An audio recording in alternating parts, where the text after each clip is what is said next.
If the Bible, which has been given to us as a point of reference, which Jesus said is God's truth, then why are there so many different interpretations of this truth, which has resulted in many various different sects, such as Catholicism, Baptism? Last night this question came in a bit of a different form, so if there's a little bit of repetition, allow me to make that. Christianity is not the only faith or the religious worldview that has various groups. The Muslims have it, the Buddhists have it, the Hindus have it, the Sikhs have various sects within their own group, and every group has its sects.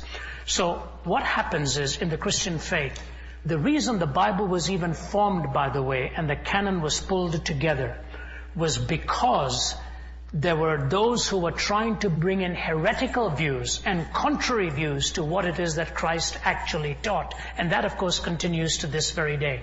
Now, when the Bible was collected, you've got to look at it. It is a very different form of scripture to anything else. For example, the Quran claims to be singularly revealed, verbally dictated. Every word remains unchanged. So the assertion is. And it comes across from the 6th century and so on. That's why even translations are never treated on the same level as the original in the Arabic that is given, and the most sacred text preserved by them.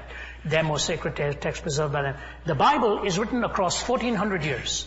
Moses lives around 1450 before Christ, so you take his writings and then you come to the time of the kings and the judges and the prophets, and then you have the break, and John the Baptist comes in to announce the coming of Jesus Christ. When you look across 1500 years of prophecy, the first thing that arrests you is the spectacular way in which there is a single thread from beginning to end. From the book of Genesis to the book of Revelation, the focus is the person of Jesus Christ. The place of his birth is given centuries before. The name is given long before. His ministry is given long before. His death is predicted 700 to 800 years before. The kind of specific prophecy, for example, is given to us in a book of Daniel. Daniel, writing in the late 500s, talks about a massive emperor. It's talking about Nebuchadnezzar, the Babylonian emperor. He says he will suddenly be cut down. Then goes into the Medo-Persian and on and on. He goes all the way to the time of Alexander the Great, who also, he says, as a young man, his life will be snuffed out. Empire divided into four blend into two emerge into one. When you look at history from Alexander the Great to the four Macedonia, to the four generals, to the Ptolemaic, to the Seleucid, to the Roman Empire, you see it as specific prophecy given centuries before. So the first thing you hear is, this is a supernatural book. It is not merely talking about an idea. There is a supernatural element to it. Now, when Jesus' birth is predicted, his death is predicted, and his resurrection is predicted, and the message is compiled in one Holy Bible, as it were, people across centuries will read it, and human tendency being what it is. Somebody once said, when the flood tides are low, every shrimp has its own puddle. And everybody wants to have his own little group, So here comes one denomination, another denomination, another denomination. One person says you've got to go under the water if you're really going to be baptized. Another one says you're going to go right to the top of the head, just a sprinkling. It doesn't matter what else you do. And, you go through all of these various debates. To the true follower of the Bible, it becomes an important issue that they're believing it the way it is presented.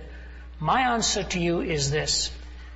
Unity of belief does not always mean uniformity of expression. I believe there are some who may take one aspect of the Bible and make that more major than, say, I would make it.